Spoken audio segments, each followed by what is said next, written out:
Hello जी, अस्सलाम वालेकुम my YouTube family. उम्मीद है आप सब ठीक होंगे, खैरियत से होंगे और खुश होंगे। यहाँ पे जी मैं आज ऑटोमेटिक मशीन को किस तरह से क्लीन किया जाता है वो आप लोगों के साथ शेयर करने लगी हूँ। तो मेरी मशीन जो है वो खुली फ़िज़ा में ही पड़ी हुई है। पड़ी तो ज़मीन पड़ी हुई है लेकिन ऊपर से एरिया जो है वो बिल्कुल खाली है। तो कोई शेड नहीं है इसके ऊपर, तो इसकी हालत काफ़ी ख़राब हो चुकी है। बारिश आती है, आंधी आती है, तूफ़ान आता है, जो भी आता है वो अफ़ेक्ट करता है। सबसे पहले तो जो भी मैं मशीन को बंद कर लेती हूँ क्योंकि कपड़े धोए थे, और नलके को भी बंद कर देती हूँ। ठीक है, तो अभी मैं सिर्फ़ और सिर्फ बाहर से क्लीन करूँगी इसको। ये जो इसके फ़िल्टर्स होते हैं मैंने इनको उतार लिए, इनमें भी काफ़ी कचरा जमा हो गया है, काफ़ी मिट्टी और काफ़ी जो धागे वगैरह होते हैं, डस्ट होती है, कपड़ों की गंदगी होती है। ये हाल चेक कर लें आप फ़िल्टर्स के।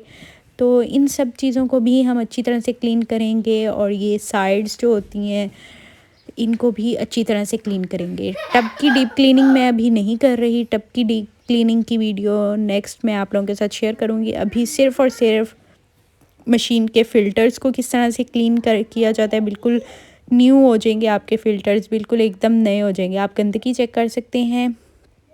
अभी रिसेंटली मैंने कपड़े वॉश किए हैं, और काफ़ी दिनों से मैंने ना इसको क्लीन भी नहीं किया। तो मैंने वीडियो बनानी थी, वीडियो शूट करनी थी, आप लोगों के साथ शेयर करना था कि इसको किस तरह से क्लीन किया जाता है। तो जी सबसे पहले तो हम इन फ़िल्टर्स को ले जाते हैं अंदर। तो जिसने भी मेरा चैनल सब्सक्राइब नहीं किया, मेरे चैनल को ज़रूर सब्सक्राइब कर लें। इस तरह की मज़ीद इन्फॉर्मेटिव वीडियोस देखने के लिए मेरे चैनल को ज़रूर सब्सक्राइब करें और वीडियो को लाइक ज़रूर कीजिएगा। अच्छा जी, इन फ़िल्टर्स में से ये सारा जो कचरा है, गंद है, मिट्टी थी, ये मैंने निकाल ली है। अब इसको किस तरह से क्लीन करना है, सरफ़ लेना है और एक ब्रश की मदद से इनको अच्छी तरह से स्क्रब कर कर के अच्छी तरह से वॉश कर दूँगी। और इसके अलावा मैं क्या करूँगी, गर्म पानी करूँगी। जैसे हम बच्चों के फ़ीडर्स वग़ैरह को या बाकी कुछ चीज़ों को हम स्टेरिलाइज़ कर लेते हैं, गर्म पानी में उबाल लेते हैं। मैं इसी तरह इन दोनों को अच्छी तरह से उबाल भी लूँगी ताकि सारे जर्म्स जो हैं वो ख़त्म हो जाए। और यहाँ पे जी सुबह हो चुकी है, मैंने रात में फ़िल्टर्स को वॉश करके रख दिया था। यहाँ पे बच्चों के कपड़े हैंग हुए हुए हैं, धो के रखे थे। अब ये आरिस भाई जो हैं ये फ़िल्टर्स को लेकर आ रहे हैं मशीन में लगाने के लिए। तो आप देख सकते हैं किस तरह से ब्रश से बिल्कुल नीट हो गए हैं, साफ़ हो गए हैं। सारी मिट्टी जो थी, डस्ट थी, वो ब्रश की मदद से और सर्फ़ की मदद से बिल्कुल क्लीन हो चुकी है।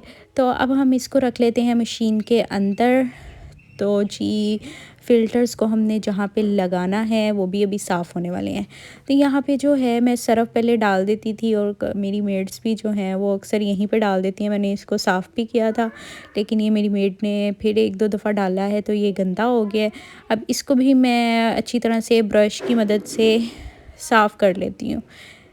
तो ये भी मैंने आरिस भाई को दे दिया कि चलो आ जाओ हम अंदर लेकर चलते हैं, और यहाँ पे आरिस भाई लेकर आ रहे हैं अंदर ताकि इसको भी अच्छी तरह से हम क्लीन करें और वापस मशीन के अंदर लगाएं। क्लीनिंग के बाद जब तक वो हमारा सर्फ बॉक्स जो है वो क्लीन हो रहा है, तब तक हम मशीन को साफ़ करने जा रहे हैं। मैं और आरिस भाई मेरे असिस्टेंट हैं, ये मुझे असिस्ट करेंगे कि मशीन को किस तरह से साफ़ करना है, क्योंकि ये मैकेनिक हैं हमारे और इनको सारा कुछ आता है करना। चलें जी, यहाँ पे शर्ट गिर गई है क्योंकि कल रात को धोकर डाले थे कपड़े, तो इनको भी अब अंदर लेकर जाती हूँ। साथ ही यहाँ पे मैं मशीन को पहले साफ़ कर लेती हूँ इस ब्रश की मदद से। सबसे पहले यहाँ पे मैं सरफ़ की जो जगह होती है इसको अच्छी तरह से क्लीन कर लूँगी। सरफ़ लगाने की ज़रूरत नहीं है, लेकिन पानी की ज़रूरत पड़ेगी, तो मैं ब्रश को भी गीला कर लेती हूँ। और गीले कपड़े के साथ भी आप देख सकते हैं सरफ़ जो है वो जमा हुआ है पीछे से भी सारे। अच्छी तरह से इसको ब्रश से रब करके, ब्रश लगा कर अच्छी तरह से मैं इसको क्लीन कर लूँगी, ताकि जितना भी सरफ़ है, डस्ट वगैरह है जो जम चुकी है वो इस ब्रश की मदद से उतरेगी। अगर मैं सिर्फ गीला कपड़ा लगाऊंगी तो ये क्लीन नहीं होगा। छोटे छोटे से जो पार्ट्स हैं, जो जगह हैं, लाइंस वगैरह हैं, वहाँ तक सरफ गया हुआ है, तो इसको अच्छी तरह से मैं क्लीन कर लूँगी। क्लीनिंग जो है वो बहुत इम्पॉर्टेंट पार्ट है। तो ऑटोमेटिक मशीन में वैसे बहुत ही शिकायत होती है कि हमारे कपड़े जो हैं वो इतने अच्छे नहीं धुलते। तो अगर हमारी मशीन ही साफ़ नहीं होगी तो वो अच्छे कपड़े कैसे धोएगी। दूसरी बात ये कि एक मेन पार्ट है, एक टिप ही समझ लें आप, कि यह इस जो सरफ़ बॉक्स में ना सरफ़ ना डाला करें। मैंने बहुत दफ़ा अपनी मेट्स को मना किया, लेकिन यू नो डैट कि मेट्स जो हैं वो किसी की सुनती नहीं हैं। लेकिन ख़ैर, तो मशीन में कपड़ों के साथ ही मैं सरफ़ डालती होती हूँ जब भी मैं डालती हूँ, ताकि जो ये सरफ़ बॉक्स है इसमें सरफ़ जो चिपक जाता है वो फिर बहुत बुरा लगता है। और दूसरा ये कि आपकी जो ये टब का आउटर लेयर है, ये सारी जो है सरफ़ से और डस्ट से गंदी हुई पड़ी है। ये ब्रश की मदद से ही साफ़ होगी सारी। इसको भी मैं अच्छी तरह से क्लीन कर लूँगी, ताकि जो है मेरे कपड़े नीट और क्लीन वॉश हों, अच्छी तरह से धुला करें, गंदे ना धुला करें। तो सारी चीज़ों को ब्रश के साथ मैं अच्छी तरह से क्लीन कर लेती हूँ।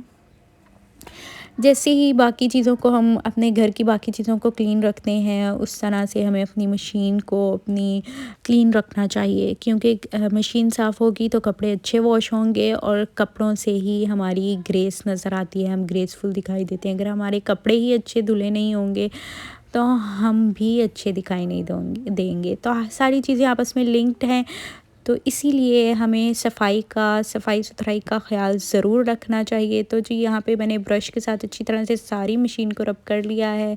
सारे दाग धब्बे जो हैं वो उतर गए होंगे। अब मैं गीला कपड़ा लेकर इसको सारी मशीन को अच्छी तरह से साफ़ करूँगी। मैं वॉश नहीं करूँगी बाहर से, सिर्फ़ अंदर-अंदर से इसको वॉश करूँगी। रमज़ान को आने में भी 2-3 दिन ही रह गए हैं, तो मैंने सोचा रमज़ान के आने से पहले-पहले ही मशीन को भी साफ़ कर लूँ।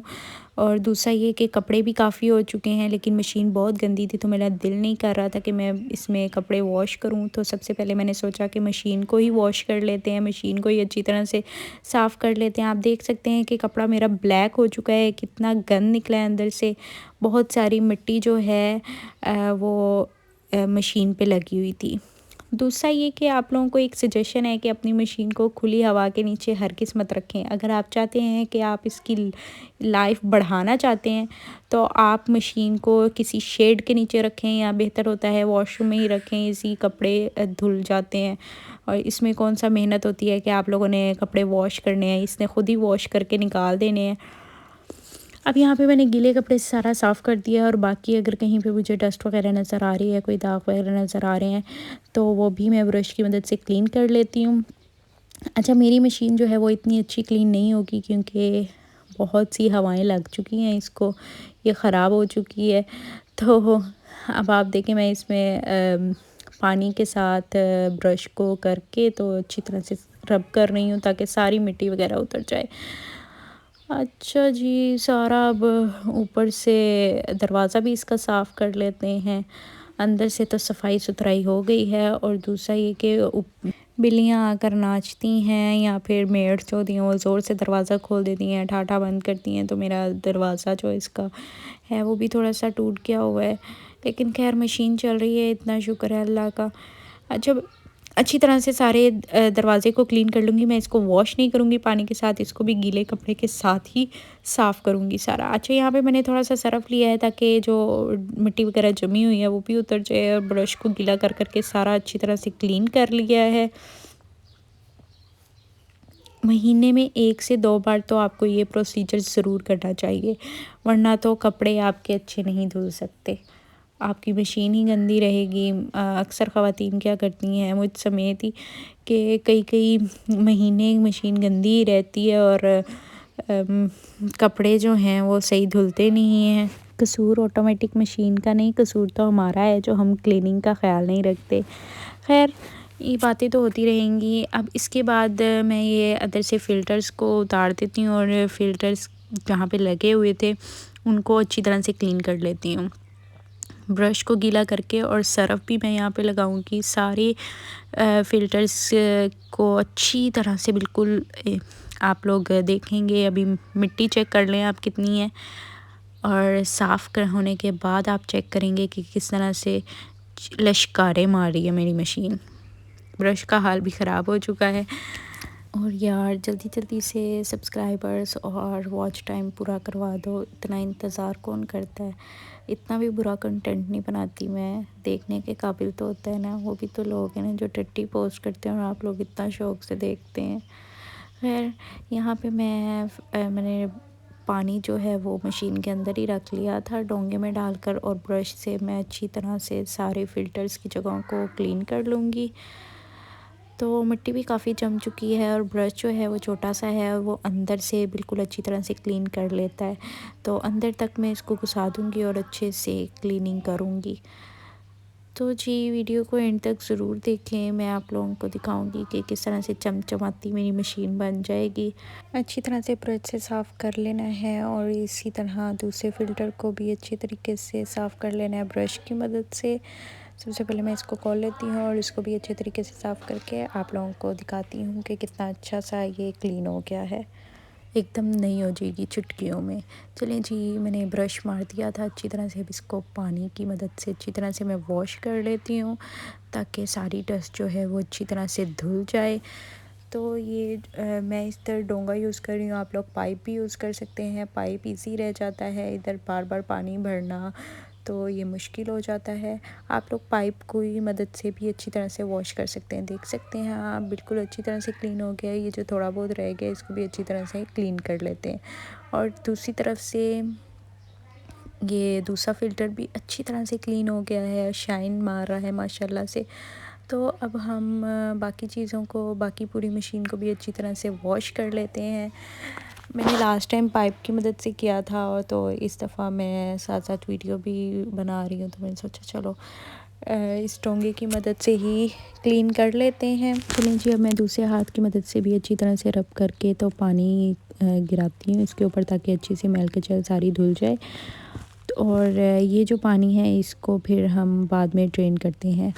ये सब करने के बाद मैंने एक ड्राई जो टॉवल होता है, कपड़ा होता है, वो लेना है और उसको अच्छी तरह से क्लीन कर देना है ताकि जितना भी पानी है वो ड्राई हो जाए सारा, ऊपर से लेके नीचे तक सारी मशीन को। लेकिन अंदर जो पानी है वो मैं ड्रेन आउट करूँगी। वो किस तरह से करना है वो भी आप लोगों के साथ वो भी आप लोगों के साथ आगे चलकर शेयर करती हूँ कि किस तरह से आप लोगों ने इसको ड्रेन आउट करना है। सबसे पहले हम सारी मशीन को अंदर बाहर से क्लीन कर लेते हैं ताकि जो पानी है वो ड्राई हो जाए। अच्छा, पानी को ड्रेन आउट करने का एक मेथड तो ये है कि आप टॉवल की मदद से ही अच्छी तरह से इसको टॉवल नीचे दबा दबा के पानी बाहर निकाल लें, और ये बहुत ज़्यादा टाइम टेकिंग प्रोसीजर है। एक दूसरा स्टेप ये है कि आप जिस तरह से रेगुलर कपड़े धोते हैं और पानी जो है वो निकलता है स्पिन करके, सब कुछ 1 1 या 0 0 करके वाटर वगैरह, तो आप लोग स्पिन का टाइम 1 करके तो पानी को ड्रेन आउट कर सकते हैं। ये इजी मेथड है और ऑटोमेटिकली सारा जो है पानी जो है वो ड्रेन आउट हो जाएगा। अब मैंने मशीन बंद कर दी है, पानी को भी ड्रेन आउट कर लेते हैं, लेकिन उससे पहले मैं बाहर से मशीन को अच्छी तरह से क्लीन कर लेती हूँ। बाहर से मशीन को भी मैं ब्रश की मदद से ही क्लीन करूँगी, लेकिन इसको बाहर से धोऊँगी नहीं क्योंकि बारिश अपना काम पूरा कर लेती होती है धो धो के। पहले ही मेरी मशीन ख़राब हो चुकी है और ये ज़ायरा ने यहाँ से फाड़ दिया था। तो पहले ही मशीन का हाल ख़राब है तो ऊपर से मैं धो भी दूँ तो मज़ीद हाल ख़राब हो जाएगा। अब मैं यहाँ पर जो है ब्रश की मदद से ही, ब्रश और गीले कपड़े की मदद से इसको अच्छी तरह से क्लीन करती हूँ। अच्छा जी, क्लीनिंग तो बिल्कुल डन हो चुकी है, आप लोग देख सकते हैं कि सारा अच्छी तरह से क्लीन हो चुका है, ड्राई भी हो चुका है सारा बिल्कुल। अब इधर से सरफ़ का जो बॉक्स था वो मैं लगाती हूँ और ड्रेन आउट करती हूँ पानी को। पानी भी मैंने अभी तक नहीं निकाला। दूसरा ये कि मैंने नोट किया कि मेरा तो दरवाज़ा ही टूटा हुआ है यहाँ से। ये पता नहीं काम वालियों की साजिश है या फिर बिल्लियों की साजिश है। खैर, मैंने क्लीनिंग वगैरह की और जब मैंने मशीन को चलाया तो वो चल रही थी। आगे देखते हैं ये कब तक अपना टाइम निकालती है। तो ये मेरी सबसे बड़ी गलती थी कि मैंने इसको हवा के नीचे ही रख दिया। खैर, अब हस्बैंड्स वगैरह तो सुनते तो हैं नहीं बात, अब खुद ही खर्चा भी करेंगे। अच्छा, आगे पीछे से सारी क्लीनिंग हो चुकी है, लेकिन एक और चीज़, मैंने मशीन बंद कर दी तो फिर उसके बाद जो है मैंने सोचा कि क्यों ना मशीन को हटा कर थोड़ी सी क्लीनिंग कर ली जाए। और जैसे ही मैंने मशीन को हटाया तो तौबा अस्तगफिरुल्लाह, इतना गंद नीचे से, ये ऐसे था जैसे सदियों से नीचे से सफाई ही नहीं हुई। मिट्टी जो थी जम चुकी थी, गारा लग रहा था मुझे। खैर, मैंने सोचा मैंने किसी काम वाली पे नहीं छोड़ना, मैं खुद ही शुरू होती हूँ, क्योंकि मैं करूँगी तो ही साफ़ होगा, वरना कोई काम वाली तो ऐसे करेगी नहीं। सबसे पहले मैंने झाड़ू से सारा गंद बाहर निकाला, फिर इसको मैं अच्छी तरह से वॉश करूँगी ताकि सारी मिट्टी जो है, जो जमी हुई है सारी मशीन के नीचे से सारी निकल जाए। इस तरह से स्मेल भी प्रोड्यूस होती है और जगह भी गंदी रह जाती है। तो सब फटाफट से इसको क्लीन करते हैं, सारा गंद बाहर निकालते हैं, मशीन को अपनी जगह पे दोबारा लगाते हैं और फिर आप लोगों के सामने मैं हाज़िर होती हूँ। सफाई मैंने कर ली और मशीन को भी अपनी जगह पर लगा दिया और यहाँ पे मैं पानी को ड्रेन आउट कर रही हूँ, जिस तरह मैंने आपको प्रोसीजर बताया था। सबको 1-1 लगाकर वॉश टाइम, लेंस टाइम को 1-1 कर ज़ीरो कर और मैंने स्पिन टाइम को 1 कर दिया। यहाँ पे स्पिन हो रहा है 1 मिनट में। जल्दी से मशीन जो है वो ड्राई हो जाएगी और आप लोगों के पास खूबसूरत सी चमचमाती हुई मशीन सामने आ जाएगी, जैसे आप लोगों ने बिल्कुल न्यू ली थी।